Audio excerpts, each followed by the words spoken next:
Welcome to Sightseeing Japan, the podcast where we explore the land of colorful fish. I'm Paul Bresson. And I'm Jason Nealing. And today our topic is koi. Those pretty fishies that you are probably familiar with to some extent. Lovely description there. They're pretty fishies. It's true. That's what they are. So, koi, more specifically nishiki-goi, are colored varieties of the Amur carp. They are often kept for decorative purposes in outdoor koi ponds and in Japanese gardens around the world. So what's with the two names? I always knew them as koi. Yeah, I think that's what most people have heard. K-O-I. But the word koi just refers to a carp. Any carp. It doesn't need to be these pretty, colorful carp. Koi can refer to just the carp that you would eat. But the decorative, colorful ones are called nishiki-goi because that nishiki part traditionally refers to beautiful or elegant things. So it's said that the name nishiki-goi came from ayanishiki, which was the name for figured brocade, a very fancy decorative type of fabric. That was very prized in Japan in the Edo period, as far as I understand it. Apparently, I saw it called one of the 4 treasures of ancient Japan. Ooh. Yeah. So I saw that nishiki-goi could be translated to brocaded carp or even living jewel carp. Okay. So it's just a different type of carp or a specialty type of carp. Yeah, they're not your normal everyday ones. It's all about those pretty colors. Okay. But I think in this episode, we're just going to call them koi just to keep it simple. Yeah, because the only ones I've ever seen are the beautiful ones in gardens. Mm-hmm. And I've just always referred to them as koi. Now I know better, but I might just keep calling them koi because that's what I've always called them. That's fine. I think outside of Japan, most people just call them koi, unless maybe the hobbyists that are really into it, use the nishiki-goi term. But yeah, if you actually own some in your pond or something like that. Yeah. So these nishiki-goi are a symbol of Japanese culture and identity and a symbol of luck, prosperity, and good fortune. There's even a holiday, actually, on Children's Day, which is on May 5th. They hang carp banners up to wish that their sons will be strong and healthy, just like carp. All right. That's cool. Yeah. Yeah, koi have become such a symbol in Japan, like you mentioned. But even outside of Japan, koi seem to have become a symbol of Japan. You think of Japan when you see koi. For sure. I've definitely seen people with like Japanese-style tattoos. Koi is really popular in tattoos, I think. Yeah. Is that what I should get next, to koi? That'd be pretty cool. It might be. So there are tons of different varieties of koi, too, and they're distinguished by coloration, patterning, and scalation, how the scales are arranged. Some of the major colors are black, white, red, orange, yellow, blue, cream. There's so many colors. They can be pretty much any color, and they can be a combination of any of those colors, too. Yeah. A lot of them are combinations, Mm-hmm. which look super cool. Totally. Time for some history. All right, let's go back 35 million years to the beginning of carp. It's pretty far. Maybe that's too far. Maybe a little. How about the beginning of, I don't know. Where should we start? I was going to start around the time when carp were more or less centralized to Asia and Central Europe. Seems like that's kind of where they started out. Yeah, I didn't know that coming into this because back when I used to fish, we'd catch carp around here. Yeah. But I guess they were all introduced at some point, probably because they breed quickly and are hardy. Yeah, they are very hardy. So they were first domesticated in East Asia, where they were used for food. Get some of that protein, it's important. And China was farming Amur carp as early as the 5th century BCE, if not earlier. I found that very interesting. I know people farm fish, but I didn't know fish farming went back 2,500 years. Yeah. I mean, I know fishing did, but that's pretty cool. I thought that was pretty cool. It is really amazing to look back at what people were doing a few thousand years ago. It's incredible.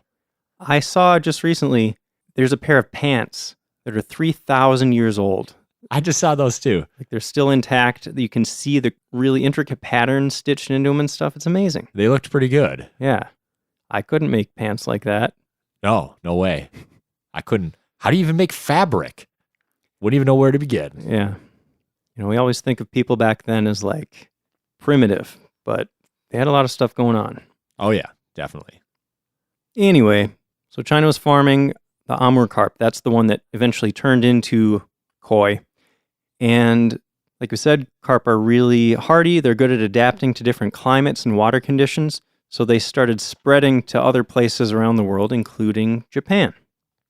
And eventually people started noticing natural color mutations in these carp. Like once in a while, one would pop up and like, oh, that one's not the color as all the other ones. That's weird. So even over 1,000 years ago in China, they started breeding them specifically for those color mutations. And that selective breeding of another related species, the Prussian carp, is what led to the development of the goldfish, actually. Yeah. Goldfish are from China. Mm-hmm. So the Amur carp, that's the koi species, they were first bred for color in Japan in the 1820s. Yeah. They'd been breeding them for food for quite a while before that. Mm-hmm. Yeah, I mean, same idea. They just saw some interesting colors pop up, and they're like, oh, what can we do with this? Yep. So that breeding started in the town of Ojiya in Niigata Prefecture. And it started spreading. Like koi quickly became popular in Japan. The rest of the world didn't really hear about all these color variations, though, until some koi from Niigata were exhibited at an exposition in Tokyo in 1914. Yeah, that helped spread it throughout Japan and bring it to the whole world. Mm-hmm. Everyone's like, what are these cool fish? Yeah, I also saw in 1914 the emperor was given one for the moat at the Imperial Palace. Ooh. So that's always a big deal when the emperor is getting into something. Yeah. Well, we're talking history here. I thought it was really interesting that the koi's become such a symbol of Japan, but it's really more so recently because the first colored one wasn't even bred about 200 years ago. Mm-hmm. And only really became popular in the last 100 or so years.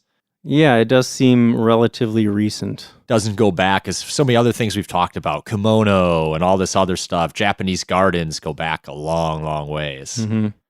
Yeah, we mentioned before about how a lot of this stuff that people associate with Japan is really, like, it has its roots in the Edo period between the 16 and 1800s. Yeah, maybe that's when you could say modern Japanese culture started to become what it is today, maybe. Yeah. A few changes along the way, but... Yep. So we're talking about that batch of koi in Niigata Prefecture. Apparently all the other varieties of koi were bred from that original batch. Yeah. They have a long lineage. You can trace all these koi around the world back to these same few fish. It's pretty cool. Except actually I saw the Ogon variety. They have kind of metallic scales. Those are a more recent development that came from other fish, apparently. I saw that. So there might be a few here or there that didn't come from these original, but yeah, the vast majority, it seems. Yeah. Also, the butterfly koi is a more recent development. And those ones are pretty different from the normal koi because they have these really long flowing fins. They're pretty much a different species. It's a hybrid of a koi and an Asian carp. Okay. So it gets some of the coloration, but it elongates the fins and kind of changes it in other ways too. Yeah. So it's it's a wild hybrid. They're pretty cool looking. I don't think I've ever seen one of those in Japan or, well, anywhere really in person. Yeah, some people don't consider it koi anymore or nishikigoi anymore. Yeah, the purists might not really want to deal with those butterfly koi. Yeah, and they kind of are and they kind of aren't. I can see how you'd be on either side of that one. Yeah. So these days, there are hobbyists around the world keeping koi. You can get them in a lot of aquarium shops all over the place. But if you want the very highest quality koi, you're going to have to go to a specialist dealer. And we're going to talk later about how they're bred, but it's pretty intense. There are also koi shows, like dog or cat shows. People bring their fish and they compete and show off their fish. Yeah, it's very serious. Uh-huh. But Paul, did you know that koi are illegal in one state in the United States? Florida? Nope. All right, so I'm out of guesses. That's it? Just one? It's always Florida, right? There are a few states that stick out here and there. Okay. but Is there a reason it's banned in this state? nothing specific I could find. And this isn't one of the states that usually sticks out as a weird state. Okay. It's Maine. Maine, huh? Yeah. Interesting. Yeah, all other states allow them. And I saw in 2014, there was actually a woman in Maine who tried to get koi legalized. Like she had some and she's like, I should be able to keep my fish. And she fought it all the way to the state Supreme Court. But she lost and they took her koi away. Wow. Interesting. Interesting. Actually, now that I think of it, I bet the reason is because Maine is a big seafood producer. Yeah. And since carp are an invasive species, they probably don't want them messing up all the waterways around there or something. I guess. Koi are freshwater fish, though, so they wouldn't be in the ocean, which is, I think, where Maine would be doing most of their fishing. Yeah. But I can see how they want to keep their lakes nice Yeah. and their rivers I don't know. nice. I'm just speculating. Yep. Anyone from Maine listening, let us know. Yeah. What's up with that?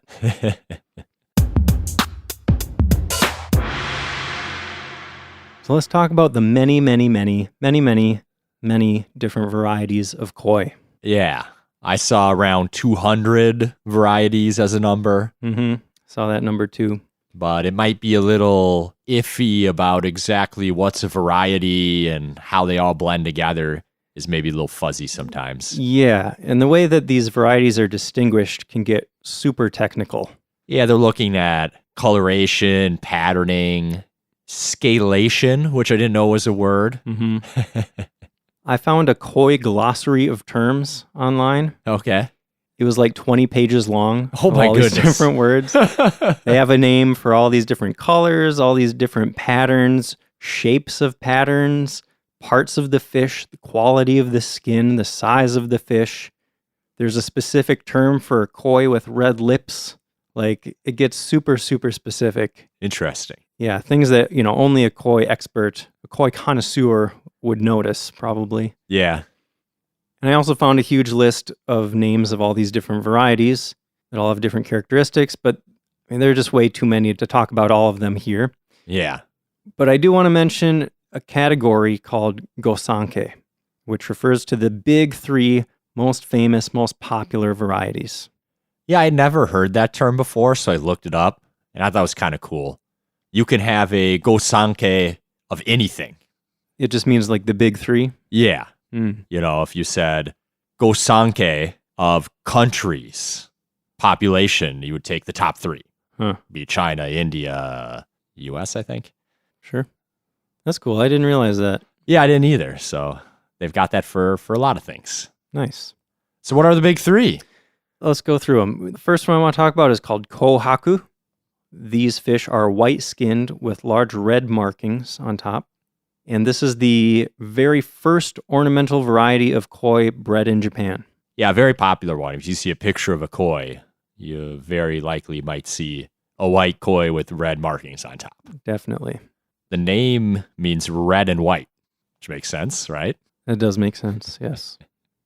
The next one is Taisho Sanshoku, which is very similar to the Kohaku, except for the addition of black markings as well. Yep. So it's going to be a white fish with red markings on top and then some black mixed in as well. Mm-hmm. The black markings are called sumi. And this type was first shown in that 1914 exhibition we mentioned in the history section. And Paul, do you know why it's called Taisho Sanshoku? It's named that because the emperor in Japan at the time was called the Taisho Emperor, and his reign is called the Taisho period. Yep. So the third big one is Showa Sanshoku.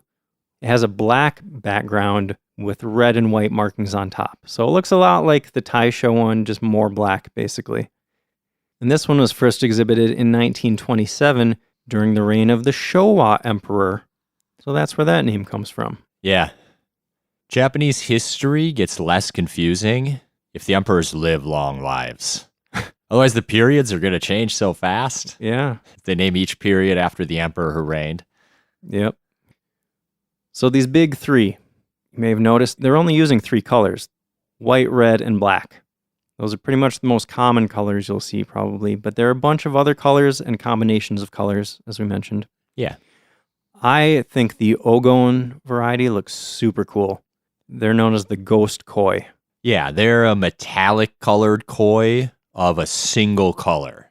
Yeah, so you can actually find fish that look like they're made of gold. Like they're shiny and gold colored. It's really cool. Yep, gold, platinum, orange, and sometimes cream, which is very rare. A cream metallic solo colored fish. Yeah. I've definitely seen some of these, like some all gold ones or all really bright orange ones. They Yeah. look really impressive. I like the style. Yeah, totally.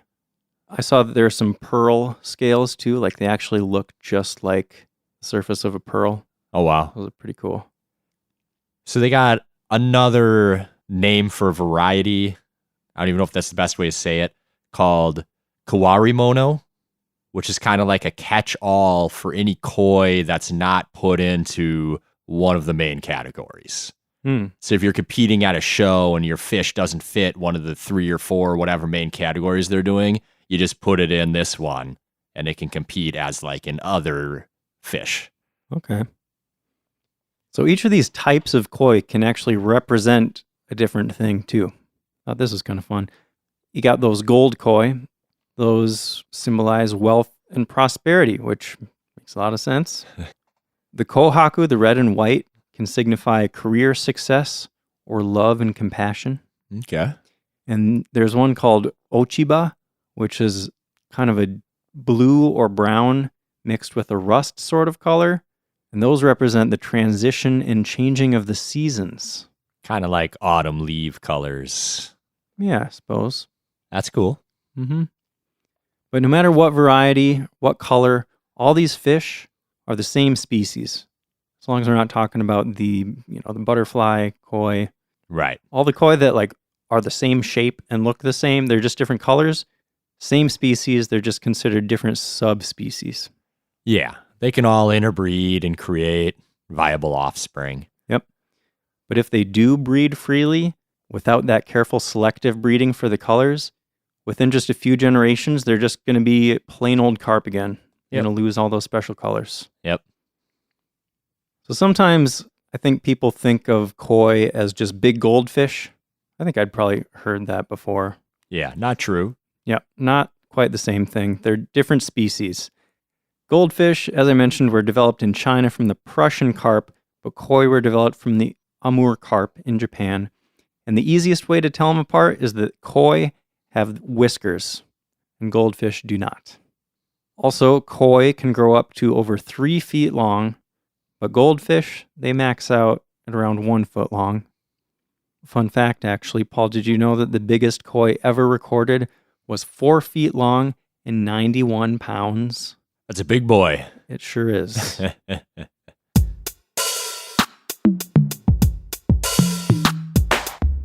So let's talk about how you take care of koi. You pet him on the head and say, good fishy. Yep, absolutely. And that's pretty much all you got to do. So if you've got a koi pond in a warmer weather area, it has to be about 1.5 meters deep. But if you're in a cold area, the water has to be quite a bit deeper, maybe even twice as deep. Mm-hmm. Yeah, I saw that koi ponds in areas with harsh winters are normally at least 5 feet deep because the deeper the water, the more heat it's going to retain in winter. The more water there is for the koi to survive in down at the bottom. Yep.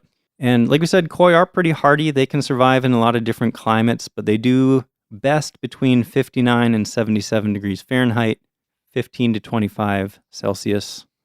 And so in the winter, if you're in one of these harsh winter places, the koi basically just go dormant. They don't eat anything. They're just kind of hanging out at the bottom waiting for things to warm up. Yeah. Don't get their appetite back until it warms up in the springtime. Mm-hmm.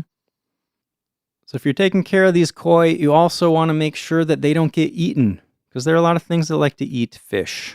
Yeah, the bright color of the koi in the relatively shallow pond makes them very obvious to predators. Yeah. So there's some actions you can take to keep them safe. You want the water to be deep enough that big birds like herons cannot stand there and just go fish hunting. Yep. You can put trees overhead to block the view from birds. Yeah, like birds of prey that want to swoop down and grab them. If necessary, you can even put nets or wires above the surface of the water to protect against that too. Mm-hmm. I saw that those trees also help because they provide shade for the koi, because koi can actually get sunburns. I believe it. Yeah. And if you have any like rocks overhanging the water or anything, you want to make sure those are high enough that mammals can't get to the fish too, like foxes, badgers. If you have a house cat, that might be interested. Yeah, you kind of want a steep embankment, I think, around the edges too, so they can't just stand right there and swoop koi out. Mm-hmm. All of a sudden, you'll come back and like all 10 of your koi are just gone. That would be a bummer. Yep. And you also want to pay attention to the water quality for your fish. Very important. Yep. You'll probably need a pump and filtration system to keep the water clean. And you got to keep an eye on the oxygen levels and the pH. Yep. So, before we researched this, I kind of just thought, you just make a little man-made pond in your yard and throw some koi in there, and there you go. You got a koi pond. But sounds like a ton of work, man. Yeah. The ponds are big, but not that big compared to how big the fish are. Mm-hmm. It's almost like having a big aquarium, but it's outside, which makes it even harder to control everything. Yeah, yeah. So what do koi eat, Paul? A lot of stuff. They are omnivorous. They eat watermelon. I thought that was interesting. Is that their main Watermelon, part of their diet? Peas and lettuce I saw specifically mentioned. Yeah. I thought it was interesting to note that koi are bottom feeders. So they're kind of designed to like eat from the bottom. So they throw in some food that sinks, but they also throw in some food that floats. So the koi have to come up to the surface to eat it. So you can look at them and inspect them and make sure they're healthy and doing all right. I also saw like it kind of depends on the fish. Some fish might prefer to eat on the bottom, some might prefer on top. So you can get food depending on like the personality of your individual fish. Oh, that's cool. Yeah. And so in the wild, normal carp just eat like insects, algae, plants, maybe other small fish. But I mean, they'll pretty much eat anything you put in front of them. Like you said, you got, what did you say? Watermelon, peas, lettuce. I saw even bananas and oranges, broccoli and spinach. Like Everybody likes bananas. everybody. Everything and everybody. Do dogs like bananas? Yeah, dogs love bananas, dude. I don't remember if I ever tried giving my cats bananas. I don't know if they would be interested. Yeah, maybe carnivores don't like bananas as much. Yeah. I don't know if cats are completely carnivore, but don't see them as fruit eaters. Yeah, I don't think I remember my cats ever caring at all about fruits or vegetables for that matter. Yeah. So, funny enough, I feel like a lot of people like to feed fish bread, right? I imagine like somebody standing at a bridge and tearing off little pieces of bread, throwing them down to the fish. And birds and everything. And let me guess, it's not a good thing to feed them. Yeah, bread is not great for koi. Just empty carbs, right? Exactly. Your fish need a balanced diet. You're going to want about 40% protein and less than 10% carbs. So too much bread, no good. And I saw you can also get food actually that can enhance their color. Really? Yeah. What's that? Like it sounds like a scam, right? Like, Yeah. I'll make your fish brighter, buy this food from me. Yeah. But, there are a lot of different animals where depending on what they eat, it can kind of change their color, right? Like flamingos, aren't they pink because of the shrimp that they eat? I hadn't heard that. I think I heard that. I don't know. But for the carp, for example, red algae can boost the red color in their scales. Interesting. Mm-hmm. Oh, and I love this, Paul. Did you know koi can recognize the people feeding them? Yep. They see the feeder come along and they all come to the surface, hang around because they know they're about to get fed. Mm-hmm. You can even train them to eat from your hand. And when I first heard that, I imagined like you get some fish food in your hand, put it in the water, and they kind of swim up and take it out of your hand. But I actually saw a video of people picking the fish up out of the water and hand feeding them that way. Like you can actually cuddle with your carp. That seems a little odd, but very interesting. Yeah. Well, I was impressed at like how much of a connection there can be between people and their fish. These aren't just like the kinds of fish that you look at through the glass in your aquarium and you just tap on the glass. You're like, oh, good fishy. These ones you can actually get to know them and like interact with them. Not to say that that never happens with people keeping fish in aquariums, but you know what I mean? Like this is one of the few fish where you can actually pick it up and actually pet your fish. Good fishy. Yeah, they're used to being handled because they pick them up all the time to inspect them, starting from when they're very young. Yeah. I mean, you got to train them to be used to that. So how long are your koi going to live for? Well, I saw that the average lifespan is around 40 to 50 years. That's pretty good. Yeah. But there have actually been reports of them living 100 to even 200 years. Okay. Which just seems crazy. That does seem crazy. There's a famous koi that died in 1974 named Hanako. She'd been owned by several people, and after she died, they studied the growth rings on her scales. Apparently, fish have growth rings like trees. Okay. They determined that she was 226 years old when she died. That's crazy. Yeah, like that's hard to believe. Yeah, I've only ever heard of lobsters and turtles being that old. Yeah. Maybe whales too, certain whales. Hmm. Everything lives in the water, huh? Interesting. Yeah, what is it about the water that makes things live so long? I don't know. Maybe it's because they don't have gravity pushing them down into the earth all the time. So you say they live around 45 years on average? Something like that? Something like that, yeah. Okay. So I should buy some koi in the next couple of years, and we'll probably die at about the same time. I can own them for the rest of my life. Sure. Okay, good to know. Yep. And you know, that lifespan is assuming that they don't get sick and die of something. Right. Because there are diseases that koi can suffer from. They do resist a lot of the parasites that affect more sensitive fish, but one of the biggest health concerns is KHV, which stands for the koi herpes virus. Well, that sounds awful. Yeah. I mean, I've never heard of a kind of herpes that didn't sound awful. Right. Yeah, and it's if you get that in your koi pond, it's over, it seems. Yeah, there's no known treatment for it. Like you're going to have to let all your koi die and disinfect your pond and start over again. Yeah. But there is a vaccine, actually. Did you see that? I saw that, and it seemed to be only in Israel. Yeah, they developed it in Israel, and I guess nobody else has wanted to use it. But apparently it has like a 90% success rate, so I don't know why it hasn't spread around more. Yeah, that's a high enough success rate for the herd immunity to kind of kick in and it just not really be a thing that goes around anymore. Yeah. That was interesting. Like someone took the time and effort and resources to develop a vaccine for a fish illness. People really love these fish. I didn't know that was a thing until I researched this. Yeah, ditto. So that's interesting. You want to talk about breeding now? It's my favorite topic. So like most fish, koi reproduce through spawning.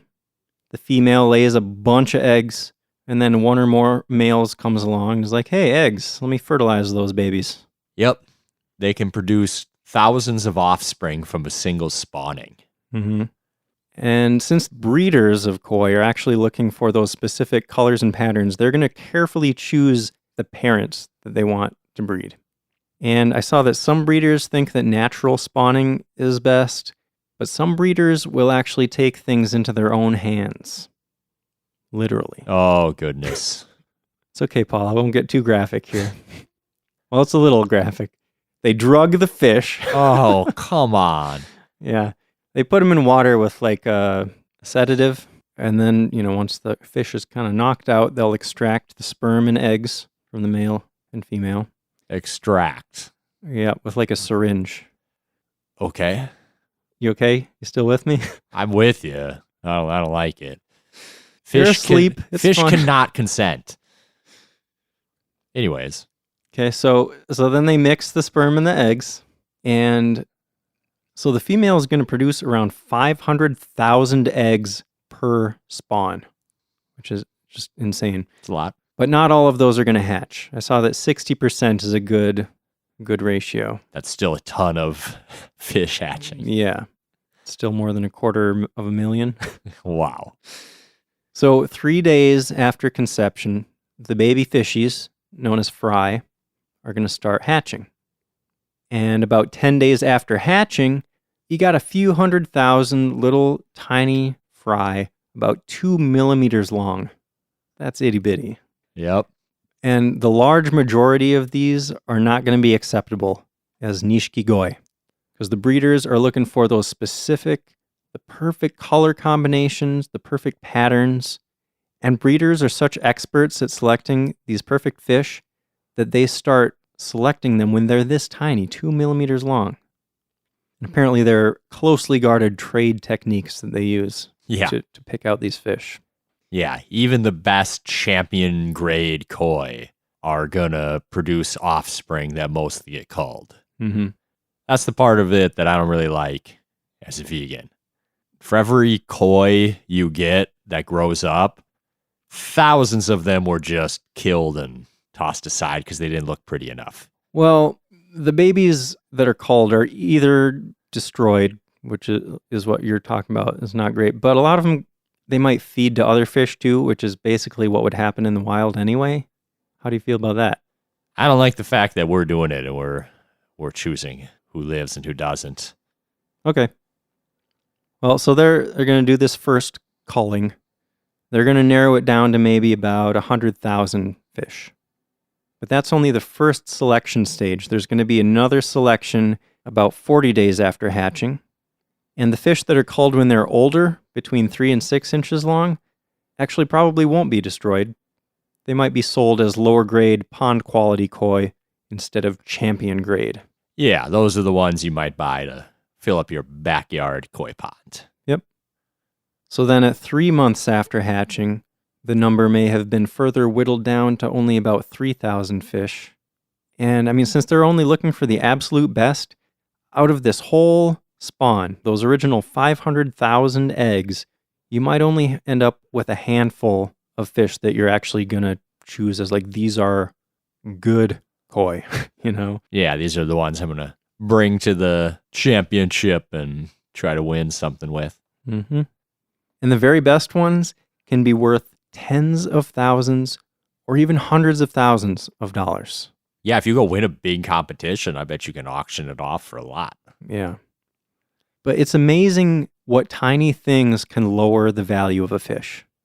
I saw that if those little whiskers, I mentioned those whiskers, if they're asymmetrical, if one is longer than the other, you can knock off a huge chunk of that price. Too ugly. Yep. Next. Yeah.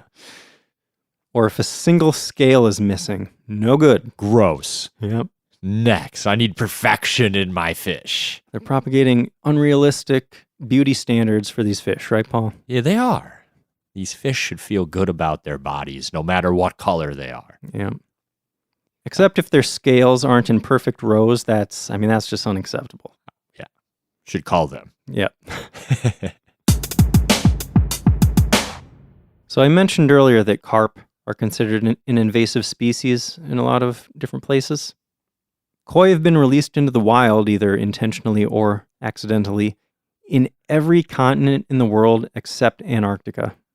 And you couldn't really do it in Antarctica. There's no lakes in Antarctica. Yeah. So everywhere possible, we've done it. Yep. And they are invasive pests because they cloud up the water. They're always stirring up sediment since they feed off, the bottom. So all that sediment, when it clouds the water, it kills the plants because they're not getting enough light. It can make the water undrinkable even for animals. Makes the water look gross. Yep. The most important thing, of course. Yeah, it doesn't look as nice. But I saw that in some situations, they can actually be helpful too. In North America, they use carp in water hazards at golf courses to keep waterborne insect larvae under control. Have you ever seen that, Paul? You're a golfer. I haven't. I saw that in my research, but I've never seen that at a golf course. Yeah. Although I'm not generally looking for fish in the ponds. I'm usually looking for my golf ball. Yeah. But maybe I'm just not going to the nice enough courses.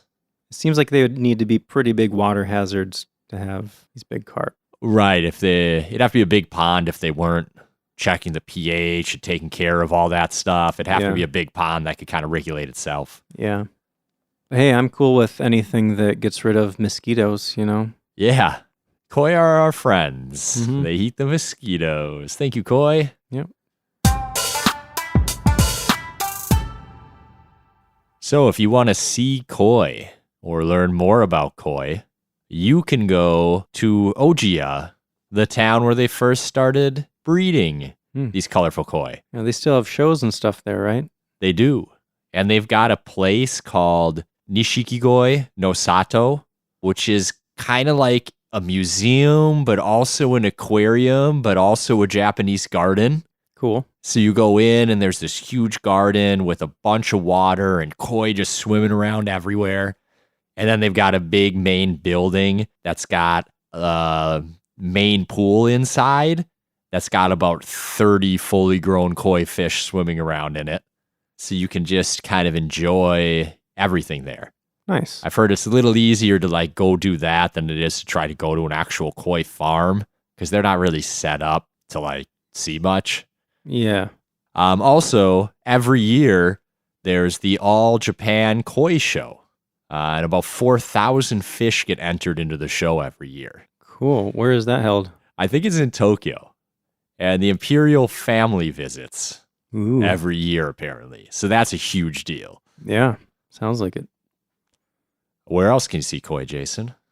They're everywhere, really. I don't think I've done a single trip to Japan where I didn't see just a bunch of koi. If you go to any Japanese garden, basically, they almost always incorporate water into a Japanese garden. And if there's water, there's almost always going to be koi. Yep. If you're just seeing temples and shrines, you're going to see a koi pond somewhere. Yeah. There was a Japanese garden that I visited in Okinawa that had the most koi I'd ever seen in my life. Really? Yeah. I mean, there were dozens and dozens. That warm water down there, Yeah. they probably thrive. And this was one of the places, I've seen a few places that will actually let you feed the koi. Like they have a little machine, you put in 100 yen coin and get a little box of fish food. Yeah. And I mean, there were so many fish in this thing. The water looked like it was boiling because all these fish are just jumping on top of each Yeah. other. Like it was insane. They maybe let you feed them there because there's so many that they don't get overfed by people throwing food all day. Yeah. If there's only a few koi in a pond, they could easily like overfeed if everyone keeps feeding them. Yeah. Yeah. I think it's a lot more common to just see like 3 or 5 fish, maybe. Probably not 4 because that's an unlucky number. But yeah. I feel like 3 or 5 is a common number to see in a pond somewhere. Yeah, I'd agree. All right. Anything else, Paul? Anything about fish? I think that covers koi. All right. Hope you enjoyed learning about these beautiful fishies. They're pretty awesome. If you want to see some pictures, I think I have some pictures of koi I can put up on Instagram. We are SJP Podcast. You can find our website at sightseeingjapanpodcast.com. You can send us an email to feedback@sightseeingjapanpodcast.com. Paul, what are we talking about next time? On the next episode, we're going to get a little spicy, and we're going to talk about wasabi. Delicious. Love that stuff. Me too. Kind of makes me want sushi now. I'm thinking about wasabi and all the things I put it on. With the quarantine, it's been so long since I had sushi. Yeah, is that sushi place open yet? I'm sure they are for takeout. Ooh, Get dude. some. Next week. Yeah. Sushi. Yeah. All right. All right. Thanks for listening. See you next time.